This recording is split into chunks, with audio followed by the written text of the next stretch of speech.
Name of subject, internal combustion engines, name of chapter, introduction, name of topic, diesel cycle. Contents, the diesel cycle and its basics.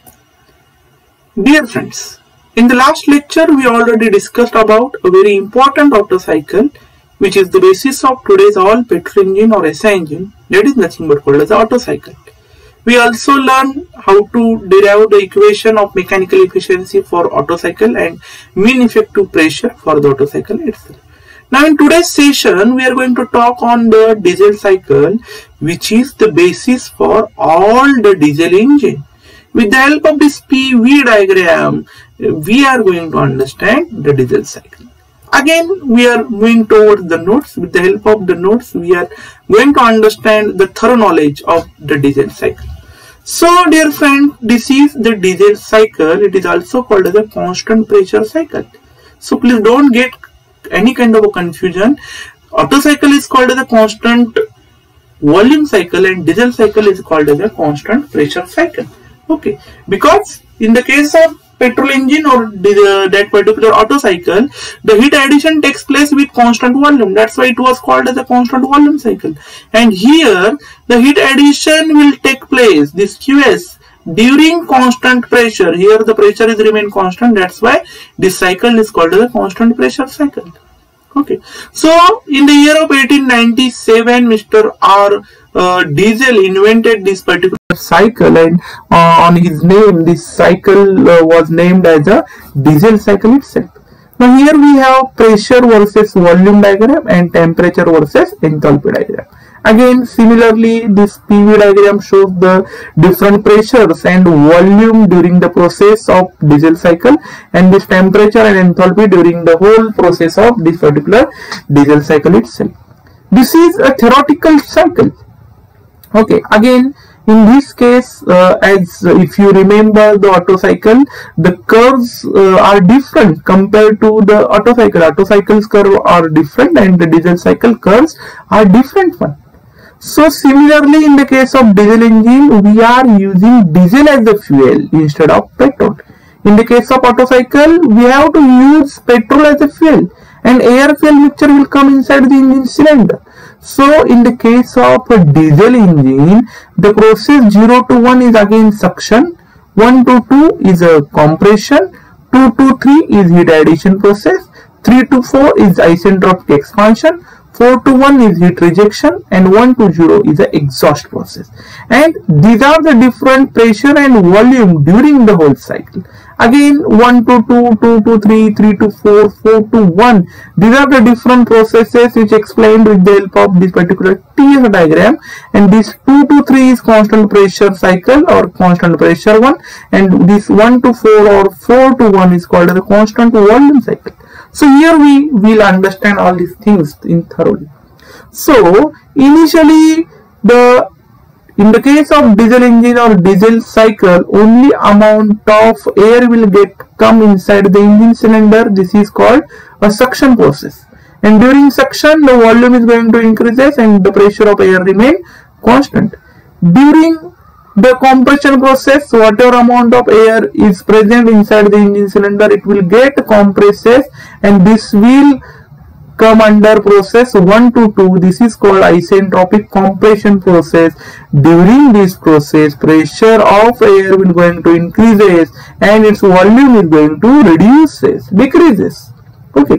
Similarly, in the case of diesel engine, here during process 2 to 3, here we are not using any kind of a spark plug, but here we are using injector. Always my dear friends, in the case of diesel engine we have to use injector. So as process 1 to 2 indicates the compression process, the temperature or temperature as well as pressure of air will going to increases, and with this increase the pressurized and temperaturized air we are going to provide the diesel spray with the help of injector, and that is called heat supplied. Okay, and this process 2 to 3 is called the heat supplied process, where the injectors inject the amount of diesel inside the engine cylinder. Okay, so this process 2 to 3 is a heat supplied process where the injector injects the diesel inside the engine cylinder, and this process represents P2 is equal to P3. Pressure remain constant but volume is going to increases from V2 to V3. Means as diesel will come inside the engine cylinder, along with the air, its pressure remain constant but its volume is going to increases. So this is called constant pressure cycle, constant pressure heat addition. And similarly, next again 3 to 4 is expansion, as the diesel and air will start to burn and that burning takes place, and again expansion will proceed, and it will explain with the help of process this 3 to 4. During this process, pressure is going down from P3 to P4, its volume is again going to increases. Again 4 to 1 is a heat rejection, but this heat rejection is a constant volume. That's why this is called constant volume heat rejection. Pressure drops down again P4 to P1 and volume remain constant, and finally the exhaust process 1 to 0. So this is again the PV diagram for the diesel engine. If you observe, the heat addition takes place at constant pressure and heat rejection takes place at constant volume, whereas in the case of Otto cycle, both the process heat addition and heat rejection at constant volume. That's why it was called as a constant volume process, and this diesel cycle is called as a constant pressure cycle. Always remember, dear friends. Okay, similarly during this particular processes, suction, compression, heat addition, expansion, heat rejection and exhaust, these are the different points of temperature as well as the entropy. Okay, now similarly we are moving towards to see this particular derivation part of the diesel cycle. This is again very important. So to analyze the diesel cycle, we have to use the volume ratio. Let us consider V1 by V2 is equal to R. This is the volume ratio, and cutoff ratio is R suffix C. This is V3 by V2. Okay, so V1 by V2 is present over here. V1 by V2 is a this particular volume ratio R, let us consider, or we can say compression ratio, and this V3 by V2 is nothing but called as the cutoff ratio. Let us consider, and here we have considered that things over here.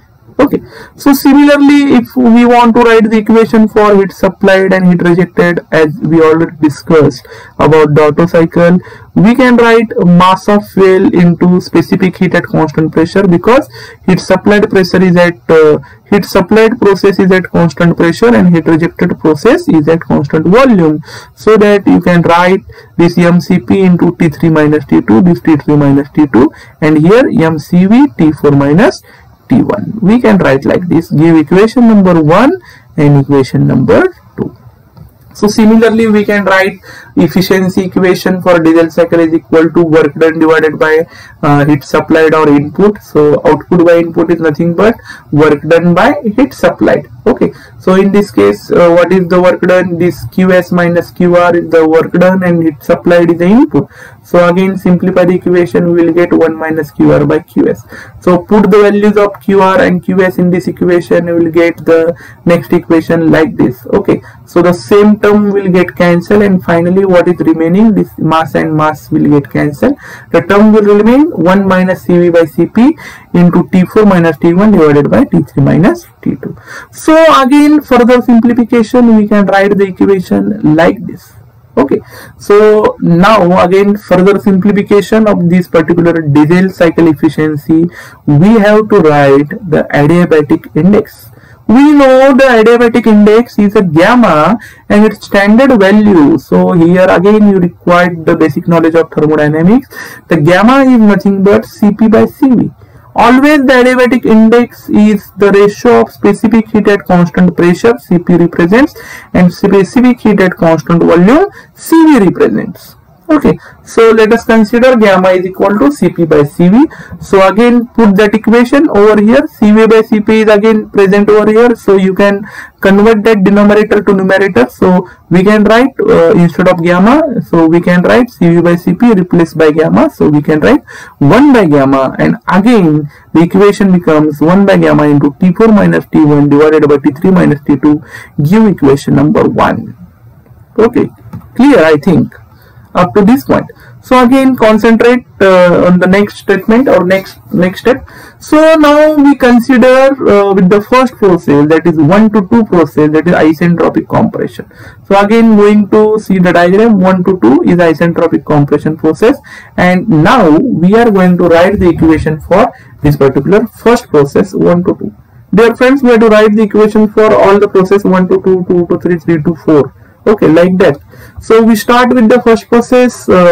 Somewhat lengthy derivation is there as compared with the Otto cycle.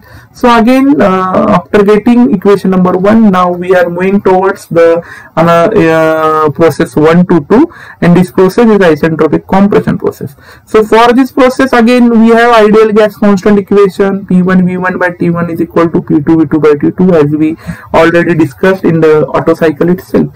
And similarly for this adiabatic isothermal cycles, we can write P1 V1 raised to gamma is equal to P2 V2 raised to gamma, and we can write the simplified equations by closing the terms of volume with each other, V1 by V2, where the gamma is a common term. So we can write V1 by V2 raised to gamma is equal to P2 by P1. Okay, just rearrange the terms.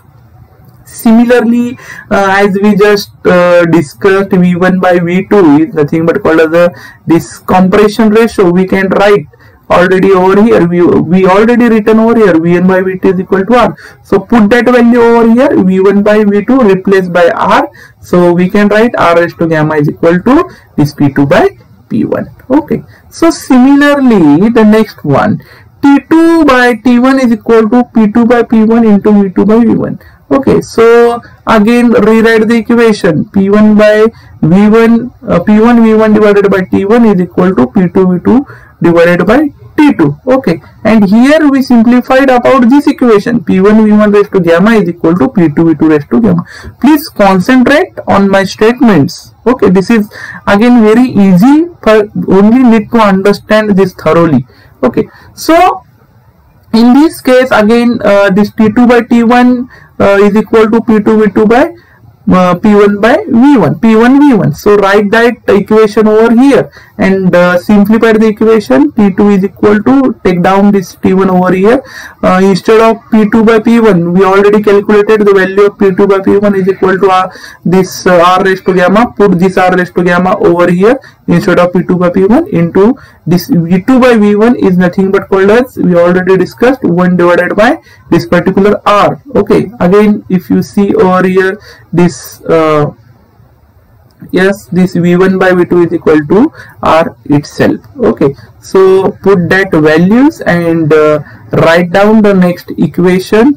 We have this V1 by V2 is equal to R raised to gamma is equal to P2 by P1, and in this equation here P2 by P1 is nothing but R, and so that we can write the equation, get that T1 over here.